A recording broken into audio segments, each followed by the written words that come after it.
হযরত মুসা আলাইহিস সালাম বলছিলেন যে আল্লাহ তুমি নাকি ঘুমাও না।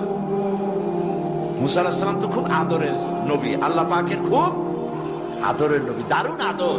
আল্লাহ পাক বলছেন মুসা আমি তোমারে আমার জন্য বানাইছি। সুবহানাল্লাহ।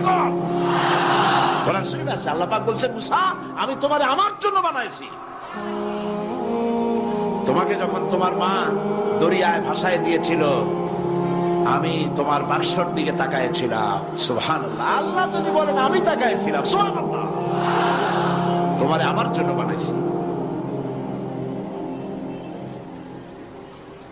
সুতরাং হযরত মুসা আলাইহিস সালাম তিনি বলছেন আল্লাহ পাককে খুব আদরের নবী, তো আল্লাহ তুমি নাকি ঘুমাও না? আল্লাহ কয় তুমি বিশ্বাস করো না?